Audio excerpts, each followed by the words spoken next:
नमस्कार, मैं रूपक महागणाधिपति गणेश के एक नए एपिसोड में आपका स्वागत करता हूं। नमस्कार, मैं अपेक्षा छत्तीसगढ़ की पावन भूमि में आपका स्वागत करती हूँ, जहाँ की मिट्टी में भक्ति और शक्ति दोनों बसती हैं। आज हम बात करेंगे रायगढ़ की गणेश उत्सव परंपरा की, जिसका नाता इस प्रदेश से सदियों पुराना है। और हम आपको लेकर चलेंगे एक ऐसी यात्रा पर जहां हम ये जानेंगे कि कैसे विघ्नहर्ता गणेश न केवल हमारी सांस्कृतिक पहचान का हिस्सा बने, बल्कि भारत की आजादी की लड़ाई में एक शक्तिशाली स्तंभ के रूप में भी उभर कर सामने आए। साथ ही जानेंगे कि कैसे छत्तीसगढ़ के वनांचलों से शुरू हुई एक स्थानीय श्रद्धा राजा चक्रधर सिंह जैसे कला साधकों के संरक्षण में विकसित होकर आज एक विश्व स्तरीय सांस्कृतिक पहचान बन चुकी है, जिन्होंने न केवल हमें आध्यात्म से जोड़ा, बल्कि हमारी कला को दुनिया के मानचित्र पर एक सर्वोच्च स्थान भी दिलाया।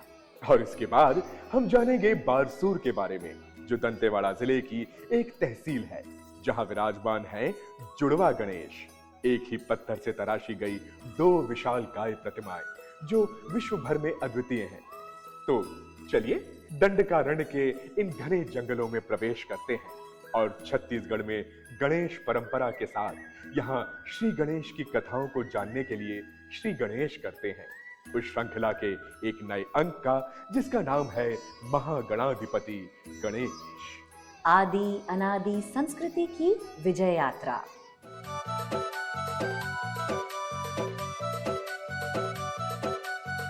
छत्तीसगढ़ में गणेश पूजा का जो सार्वजनिक रूप हम आज देखते हैं, उसका इतिहास थोड़ा अलग है और बहुत ही क्रांतिकारी है। महाराष्ट्र में अंग्रेजी शासन के विरुद्ध ब्रिटिश हुकूमत की जड़ें हिलाने के लिए जब साल 1893 में पुणे की धरती पर लोकमान्य बाल गंगाधर तिलक ने सार्वजनिक गणेश उत्सव का शंखनाद किया, तो इसकी गूंज केवल महाराष्ट्र तक सीमित नहीं रही।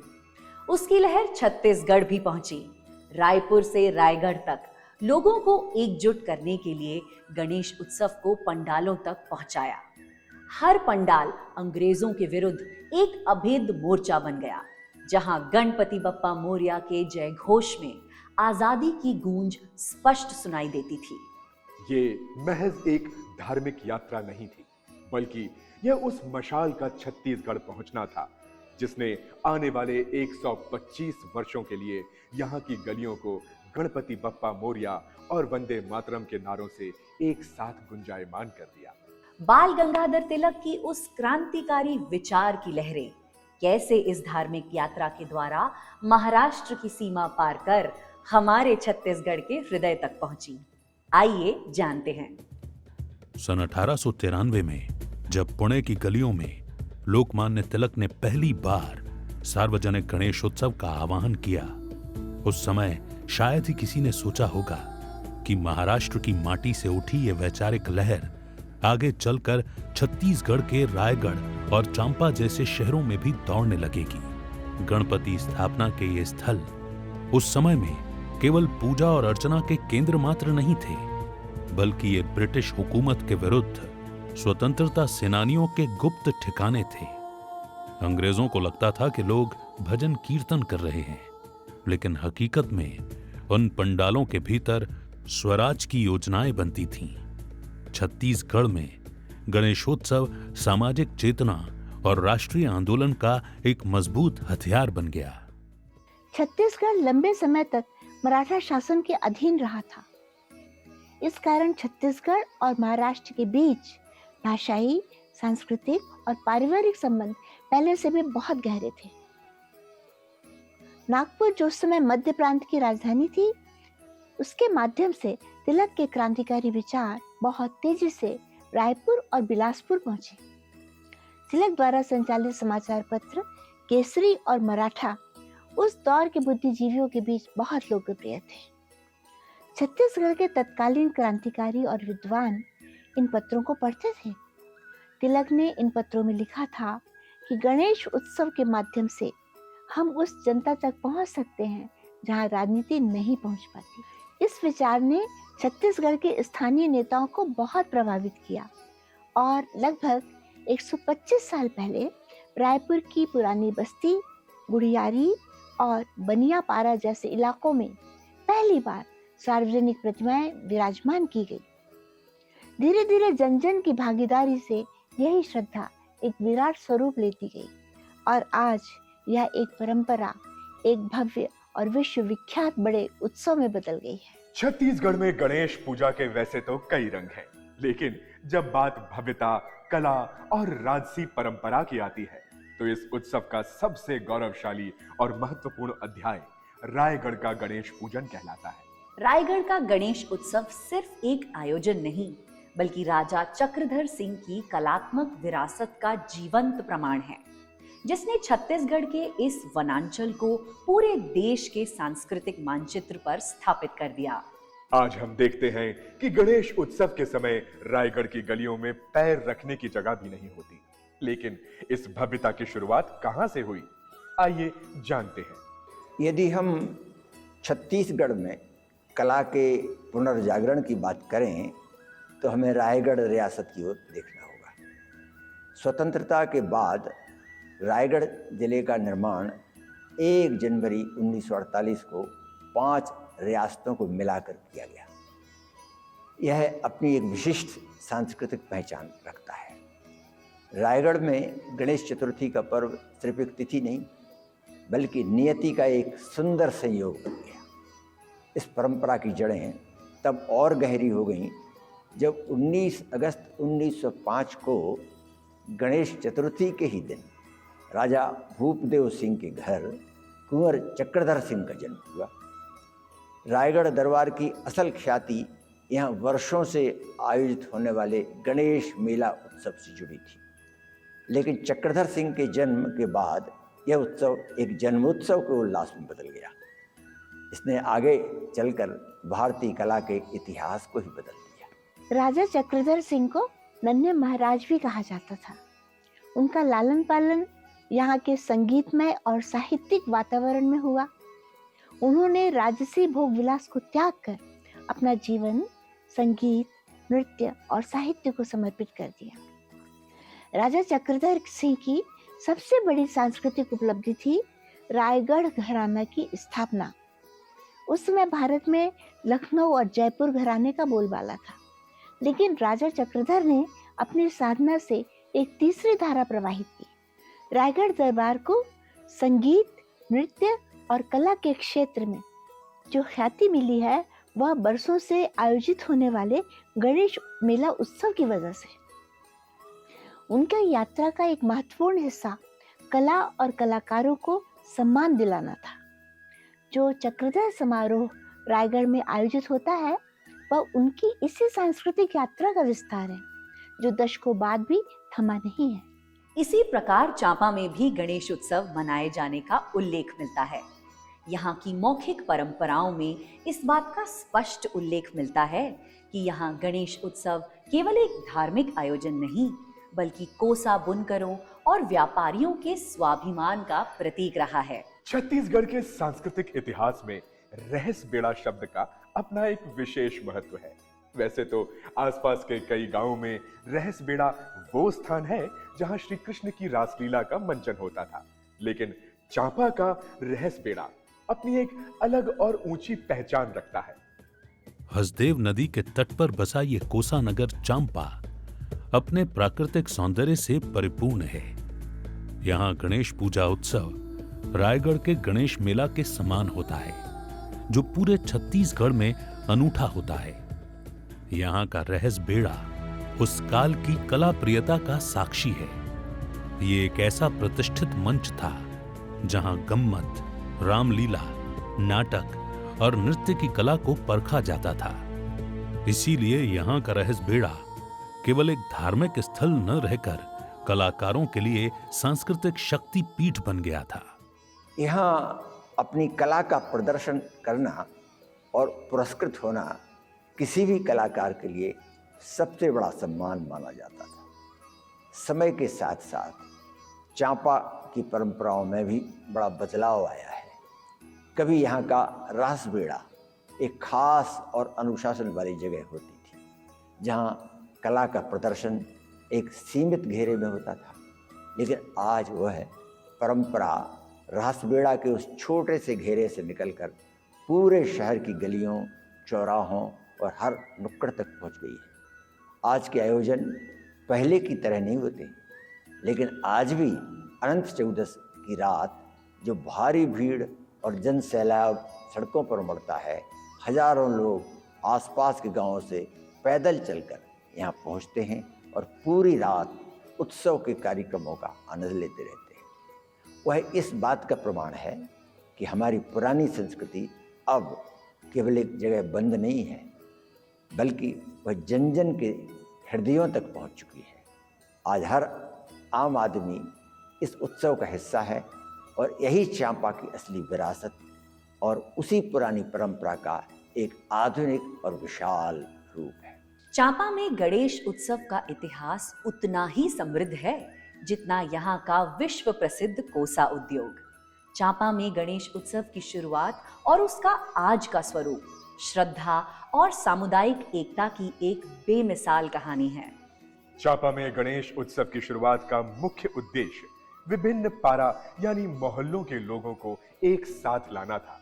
उस दौर में पुराना पारा और सदर बाजार जैसे क्षेत्रों में छोटी छोटी समितियां बनी, जहां कोसा बुनकर किसान और व्यापारी एक ही पंडाल में बैठकर उत्सव मनाते थे। राजा चक्रधर सिंह की इस गौरवशाली यात्रा ने हमें यह तो बताया कि छत्तीसगढ़ में गणेश उत्सव को एक कलात्मक और सामाजिक पहचान कैसे मिली। लेकिन क्या आप जानते हैं कि यह इतिहास उतना ही नहीं है जितना हम देख रहे हैं? बिल्कुल सही कहा अपेक्षा। हम अक्सर सोचते हैं कि यहाँ सार्वजनिक गणेश उत्सव की शुरुआत कुछ दशक पहले हुई होगी, लेकिन छत्तीसगढ़ में इसकी जड़ें इतनी गहरी हैं जो हमें हजारों साल पीछे दंडकारण्य के जंगलों में ले जाती हैं।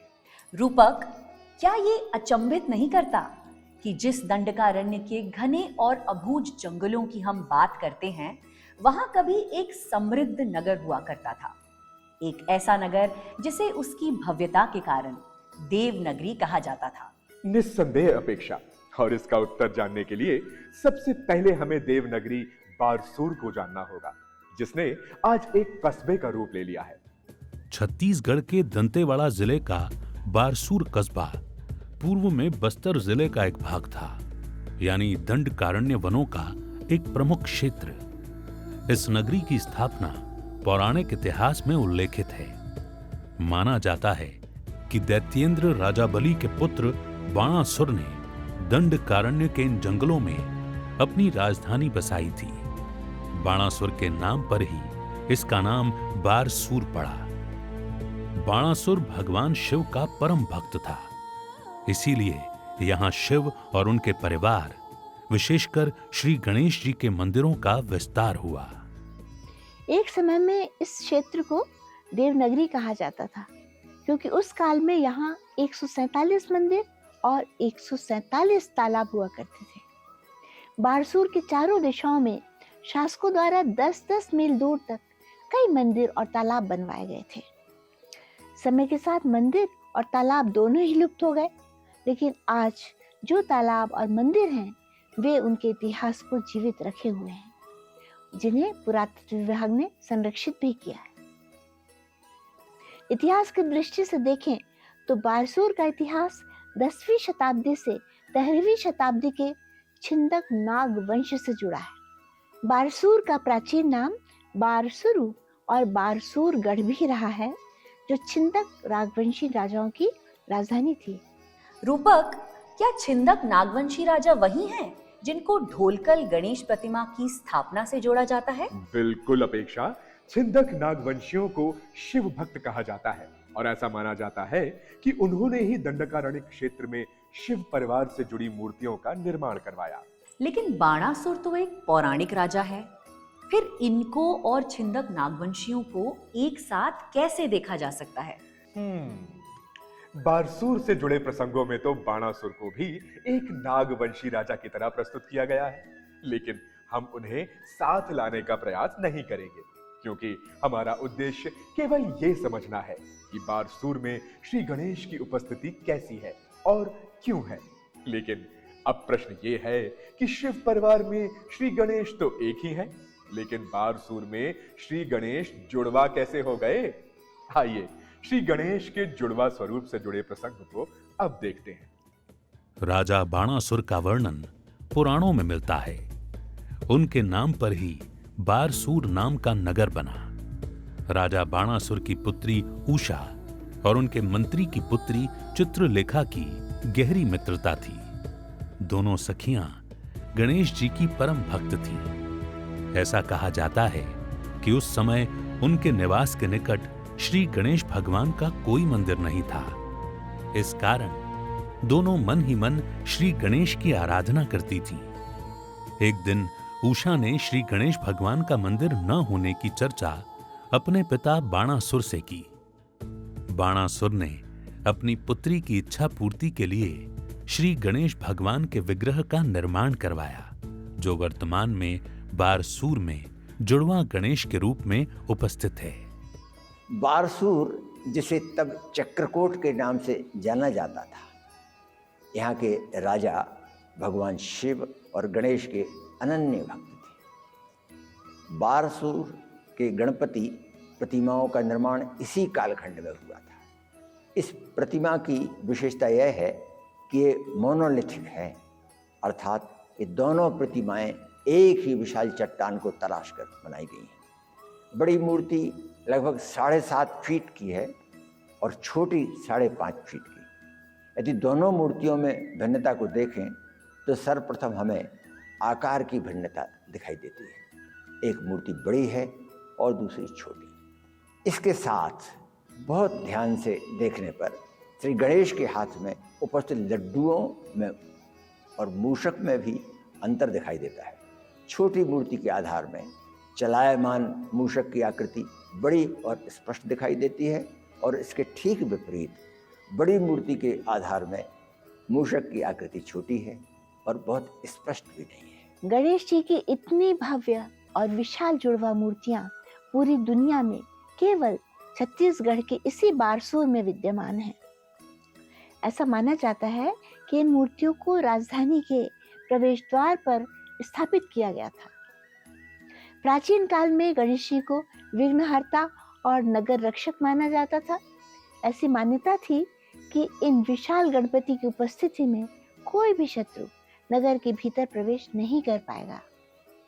जुड़वा गणेश की इन मूर्तियों की बनावट में दक्षिण भारत की शिल्प कला का गहरा प्रभाव दिखाई देता है। गणेश जी के हाथों में लड्डू, उनके जनेऊ और आभूषणों की नक्काशी आज 1000 साल बाद भी स्पष्ट रूप से देखी जा सकती है। यह उस समय के कारीगरों के उच्च कोटि के कौशल का प्रमाण है। बाणासुर नागवंशी था या नागवंशियों ने स्वयं को बाणासुर से जोड़ा, दोनों ही स्थिति में स्पष्ट है कि नागवंशियों ने श्री गणेश और शिव परिवार के महत्व को स्वीकारा। उनकी स्वीकारिता का प्रभाव आज भी यहाँ की लोक परंपराओं में दिखता है।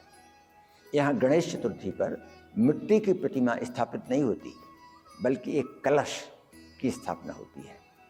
11 दिनों तक पूजा के बाद कलश का ही विसर्जन किया जाता है और जुड़वा श्री गणेश यहाँ सदैव उपस्थित रहते हैं। छत्तीसगढ़ की भूमि में गणपति के प्रति अटूट श्रद्धा बहती है।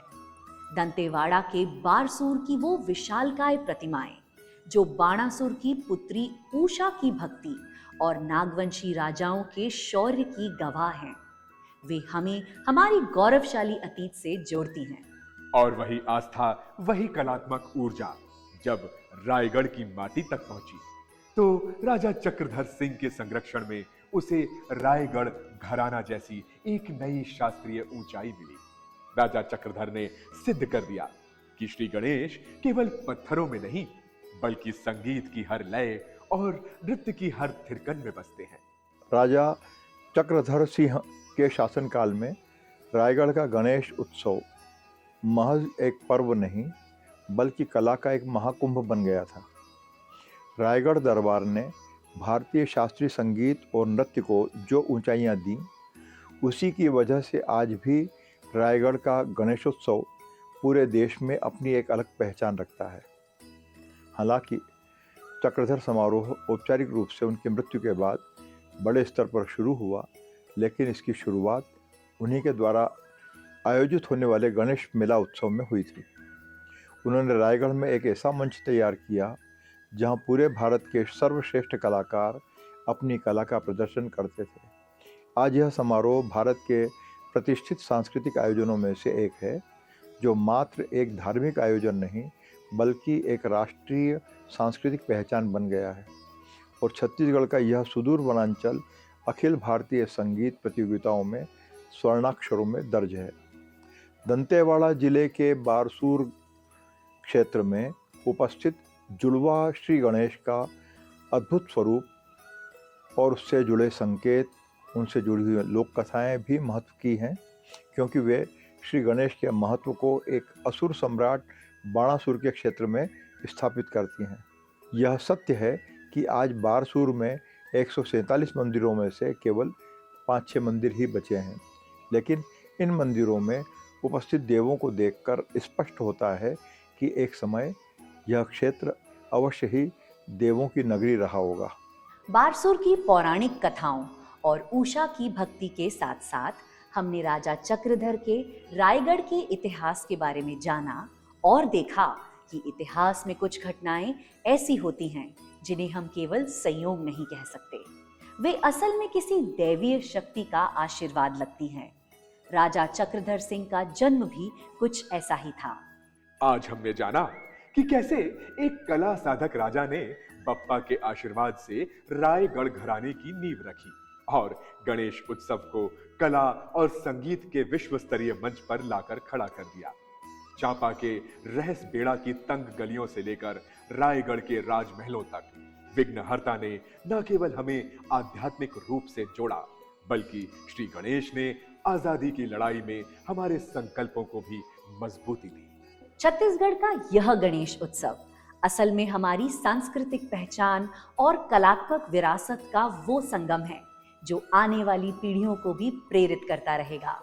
इतिहास के पन्नों से लेकर आज की आधुनिक चमक तक छत्तीसगढ़ में गणेश उत्सव की ये यात्रा कभी न थमने वाली है। माटी के इन विनायकों की महिमा और उनसे जुड़ी कला की विरासत को और ऐसे ही अनछुए पहलुओं, अनकही कहानियों और गौरवशाली इतिहास को हम इसी तरह संजोते रहेंगे और आपको अवगत कराते रहेंगे।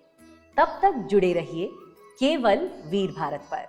अपने भीतर मंगलकारी गणपति का स्मरण करते रहिए, अपनी जड़ों से जुड़े रहिए, अपनी कला का और कलाकारों का सम्मान कीजिए और श्री गणेश के सच्चे भक्त बनकर देखते रहिए महागणाधिपति गणेश, आदि अनादि संस्कृति की विजय यात्रा। अभी के लिए नमस्कार।